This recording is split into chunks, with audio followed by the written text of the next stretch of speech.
بالله من الشيطان الرجيم. بسم الله الرحمن الرحيم. الله لا إله إلا هو الحي القيوم لا تأخذه سنة ولا نوم له ما في السماوات وما في الأرض إلى آخره. سورہ بقرہ کی آیت نمبر 255 ہے. جیسا کہ آپ جانتے ہیں اس آیت کو آیت الکرسی کہتے ہیں.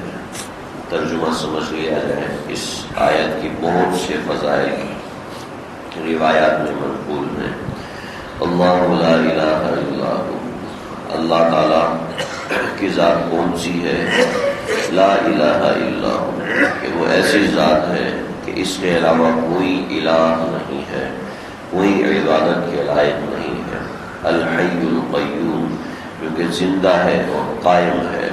لا تأخذہ سنۃ ولا نوم، اس کو اونگ نہیں آتی، اس کو نیند نہیں آتی. لہ ما فی السماوات وما فی الارض، اسی کے لیے ہے جو کچھ آسمانوں میں ہے اور جو کچھ زمینوں میں ہے. من ذا الذی، کون ہے وہ؟ یشفع عندہ، جو اس کے پاس سفارشی بنے، جو اس کے پاس سفارش کرے. الا باذنہ، ہاں وہ ہو سکتا ہے جس کو اللہ اجازت دے. یعلم ما بین ایدیہم وما خلفہم، وہ جانتا ہے جو پہلے ہے، وہ جانتا ہے جو بعد میں ہے. جو ان سے پہلے ہے، جو ان سے بعد میں ہے، دونوں ترجمے ٹھیک ہیں. ولا یحیطون بشیء من علمہ، کوئی بھی چیز اس کے علم کو محیط نہیں ہے. الا بما شاء، الا یہ کہ وہ جس کو اللہ تعالیٰ چاہے کہ وہ چیز اس کے علم کا احاطہ کر سکے. ایسی کوئی چیز نہیں ہے جو اس کے علم کی پیمائش کر سکے. وسع کرسیہ السماوات والارض، اس کی کرسی زمین اور آسمان کے اوپر وسیع ہے، بھاری ہے. یا اس کی کرسی زمین آسمان پر چھائی ہوئی ہے. ولا یعودہ حفظہما، اور زمین اور آسمان کی حفاظت اس کو تھکاتی نہیں ہے. وہو العلی، اور وہ عالی مرتبہ ہے. وہو العظیم، اور وہ عظیم مرتبہ والا ہے. یہ آیت نمبر 255 ہے جس کو آیت الکرسی کہتے ہیں. آپ صلی اللہ علیہ وسلم نے فرمایا اعظم آیت القرآن آیت الکرسی، کہ آیت الکرسی یہ قرآن مجید کی سب سے عظیم آیت ہے. بہت سے صحابہ سے یہ منقول ہے کہ آپ صلی اللہ علیہ وسلم سے پوچھا یا رسول اللہ قرآن مجید کی سب سے عظیم آیت کون سی ہے؟ تو آپ نے جواب میں آیت الکرسی فرمایا. اور عظیم کا مطلب ہے کہ عالی مرتبے والی. لمبائی کے اندر قرآن مجید کی ایسی آیات بھی ہیں جو کہ اس سے زیادہ لمبی ہے، آیت الکرسی سے زیادہ لمبی آیات بھی موجود ہیں.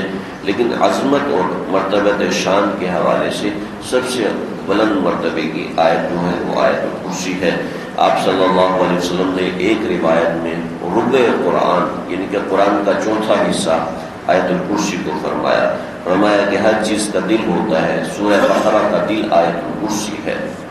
اور جس گھر میں آیت الکرسی کو پڑھ لیا جائے اس گھر کے اوپر شیطان حملہ آور نہیں ہو سکتے. انڈیا سے ایک کتاب چھپی تھی جس کا نام تھا میں مسلمان کیسے ہوا.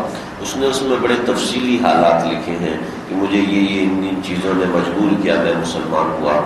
جب مسلمان ہوا تو اس کے بعد کے کچھ حالات لکھے کہ ہندو جو کہ جادو اور سحر اور ٹونے وغیرہ کے اندر بڑے مشہور مانے جاتے ہیں اور ان کا کام یہ ہوتا ہے غلاظت کے اندر رہ کر وہ یہ سب چیزیں کرتے ہیں. تو کہنے لگے جنات نے مجھے ایسا بھی ہوا کہ اپنے جادو اس کے زور کے اوپر مجھے اوپر اٹھایا اور اوپر سے نیچے مارنے کے اوپر تلے ہوئے تھے. لیکن اس نے لکھا ہے کہ جس کو چاہے وہ تجربہ کر کے دیکھ لے کہ میں آیت الکرسی پڑھتا تھا، کوئی طاقتور سے طاقتور جن جو کہ میرے سامنے اتنا بڑا تھا جیسے انسان کے سامنے پہاڑ ہوتا ہے، اتنے بڑے جنات تھے، لیکن وہ مجھے ہاتھ بھی نہیں لگا سکے اور وہ مجھے اپنے جادو کے زور پہ ایک ذرہ بھی حرکت نہیں دے سکے. یہ آیت الکرسی کا کمال ہے. آیت الکرسی کے اندر اللہ نے اتنی طاقت رکھی ہے. اس آیت الکرسی کے اندر جمیع مفسرین لکھتے ہیں، سب مفسرین یہ لکھتے ہیں کہ 10 جملے ہیں. ان 10 جملوں میں 19 مرتبہ اللہ تعالیٰ کا ذکر ہے. اور اسی آیت کے اندر اسم اعظم بھی موجود ہے. اسم اعظم وہ نام ہوتا ہے کہ جس کو پڑھ کے اگر دعا مانگی جائے تو اللہ اس دعا کو رد نہیں فرماتے، ضرور بضرور قبول فرماتے ہیں۔ ایک جگہ پر آپ صلی اللہ علیہ وسلم نے قسم کھا کے فرمایا کہ آج اس میں عزم کے ساتھ جو دعا مانگی جائے اللہ اس دعا کو قبول فرماتے ہیں۔ تو کسی کی کوئی ایسی حاجت ہو تو اس دعا کو، اس آیت کو پڑھ کے دعا کرے تو انشاءاللہ اس کی دعا بھی قبول ہوگی۔ اس آیت کو پڑھ کے دعا مانگنے کے کسی حدیث میں مروی نہیں ہے، صرف یہ بتا رہا ہوں کہ اس میں اعظم بھی اس آیت کے اندر موجود ہے، اور باقی اس آیت کے فضائل اپنی جگہ پر بہت زیادہ ہیں۔ حضرت ابو ہریرہ رضی اللہ تعالیٰ عنہ کو آپ صلی اللہ علیہ وسلم نے متعین فرمایا کہ تم نے یہاں کی نگرانی کرنی ہے تو شیطان کے بارے میں بہت سی چیزیں ہیں۔ ایک چیز یہ بھی ہے کہ پہلے زمانے میں شیطان لوگوں کو نظر آ جایا کرتا تھا، تو حضرت ابو ہریرہ نے دیکھا کہ کوئی آدمی آیا اور چوری کرنے لگا ہے، تو حضرت ابو ہریرہ نے اس کو پکڑ لیا، تو کہنے لگا کہ میں ابلیس لعین ہوں، مجھے معاف کر دو، بڑی منت سماجت کی۔ حضرت ابو ہریرہ طالب علم مزاج کے تھے، چھوڑ دیا۔ پھر دوسرے دن آیا، پھر تیسرے دن آیا، تیسرے دن کہنے لگے کہ میں آج تجھے پکڑ کے نبی کریم صلی اللہ علیہ وسلم کے حوالے کروں گا۔ لگا کہ میں تجھے ایک چیز بتاتا ہوں کہ وہ چیز تو استعمال کر تو تجھے پوری زندگی فائدہ ہوگا۔ کہاں بتاؤ؟ کہنے لگا کہ جہاں پر تم آیت الکرسی پڑھ دو گے وہاں پر شیطان نہیں آئے گا، اور شیطان کا کوئی چیلا یعنی کہ چور، ڈاکو، لٹیرا، جن، جنات، شر، شیطان کوئی بھی نہیں آئے گا۔ ہاں بتاؤ کہ آیت الکرسی پڑھ لیا کرو، آیت الکرسی پڑھنے کی برکت سے میرا کوئی اثر کسی جگہ پر نہیں چل سکتا۔ چنانچہ حضرت ابو ہریرہ نبی کریم صلی اللہ علیہ وسلم کے پاس حاضر ہوئے اور عرض کیا کہ یہ ساری کہانی ہوئی ہے۔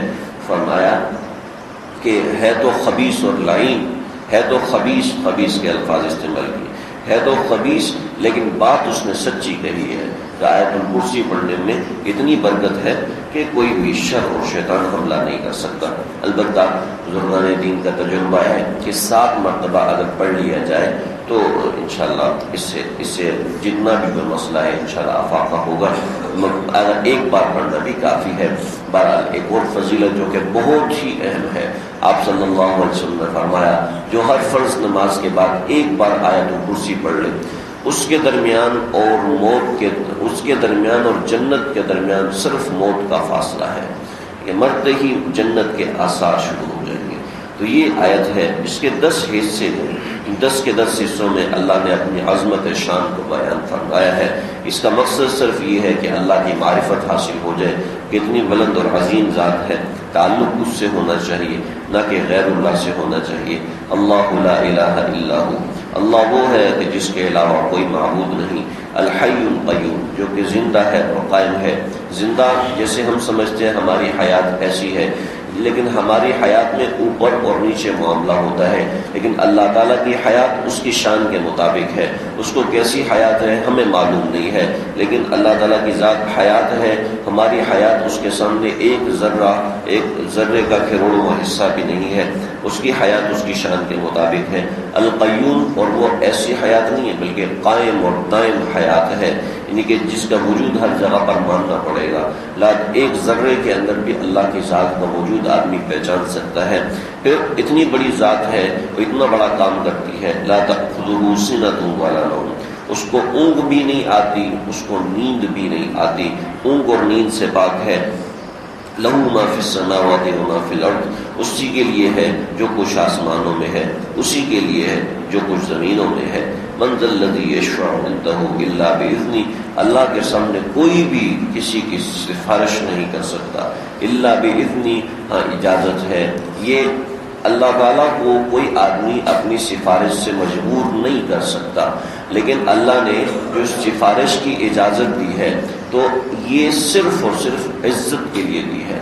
جیسے کہ نبی کریم صلی اللہ علیہ وسلم کی عزت کے لیے آپ کو اللہ نے کائنات کا سب سے بڑا شفیع بنا دیا کہ آپ سفارش کر سکتے ہیں۔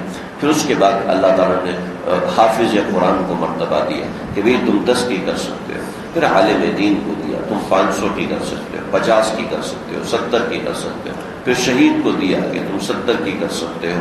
اسی طریقے سے اور بھی مرتبے اور درجات ہیں کہ یہ اتنے اتنوں کی سفارش کر سکتا ہے صرف عزت دینے کے لیے، باقی اللہ کو کوئی مجبور نہیں کر سکتا. یعلم ما بین ایدیہم وما خلفہم، جو پہلے تھا جو بعد میں تھا وہ سب کچھ جانتا ہے. ایک مرتبہ حضرت عیسیٰ علیہ السلام نے اللہ تعالیٰ سے عرض کیا، اے اللہ آپ نے کائنات اور یہ سب چیزیں سنبھالی ہوئی ہیں تو آپ کو نیند نہیں آتی؟ تو اللہ تعالیٰ نے جواب دیا کہ ٹھیک ہے عیسیٰ میں تمہیں سمجھاتا ہوں، شیشے کا ایک مرتبان رکھ لو، شیشے کا مرتبان لے کے کھڑے ہو جاؤ. حضرت عیسیٰ شیشے کا مرتبان لے کے کھڑے ہوئے پورا دن گزر گیا. پھر رات آئی، رات گزر گئی. اگلے دن حضرت عیسیٰ علیہ السلام کو جھونکا آیا تو وہ جسے کہتے ہیں وہ مرتبان وہ ہاتھ سے نیچے گرا اور ٹوٹ گیا. تو اللہ تعالیٰ نے جواب میں فرمایا، عیسیٰ دیکھا کیا ہوا؟ یا اللہ مجھے اونگ آئی اور مرتبان نیچے گر کے ٹوٹ گیا. اللہ نے فرمایا اگر تیرے رب کو اونگ آنا شروع ہو جائے تو یہ ساری دنیا جو میں چلا رہا ہوں یہ سب نیچے گر کے ٹوٹ جائے گی. تو یہ ہے یعلم ما بین ایدیہم وما خلفہم ولا یحیطون بشیء من علم، اللہ کے علم کا احاطہ کوئی بھی نہیں کر سکتا. حضرت خضر علیہ السلام، حضرت موسیٰ علیہ السلام کشتی میں سوار ہوئے، لمبا واقعہ ہے، 16ویں پارے میں آئے گا. تو کشتی کے کنارے پر ایک چڑیا آ کے بیٹھی اور چڑیا نے سمندر سے ایک قطرہ پانی پیا اور اڑ گئی. حضرت خضر علیہ السلام نے فرمایا کہ موسیٰ یہ دیکھتے ہو کیا ہوا؟ چڑیا آئی ہے، اس نے ایک قطرہ پانی پیا ہے اور اڑ گئی. تو لگے کہ جو چڑیا نے ایک قطرہ پانی پیا ہے اور سمندر سے قطرے کا کچھ حصہ کم ہو گیا ہے، یقین جانو کہ ساری کائنات کا علم، میرا اور تیرا علم اللہ کے علم کے مقابلے میں اتنا بھی نہیں ہے جتنا سمندر کے مقابلے میں یہ قطرہ ہے. تو اللہ کے علم کا احاطہ کوئی نہیں کر سکتا. وسع کرسیہ السماوات والارض ولا یؤودہ حفظہما. اس کے اندر کچھ باتیں ہیں. آپ صلی اللہ علیہ وسلم نے فرمایا کہ اللہ کی کرسی کی مثال اس کی شان کے مطابق ہے، لیکن ایک مثال کے طور پہ سمجھاتا ہوں کہ پورے میدان کے اندر اگر ایک انگوٹھی جو پہنی جاتی ہے اس انگوٹھی کے بغیر دائرہ لگا دو تو ساری کائنات اللہ کی کرسی کے مقابلے میں اتنی ہے جتنا یہ دائرہ اور حلقہ ہے. ولا یؤودہ حفظہما، لیکن اس کی حفاظت میں اللہ کو کوئی تھکاوٹ نہیں ہوتی. وهو العلی العظیم، وہ عظیم مرتبے والا، وہ عالی مرتبے والا اور عظیم مرتبے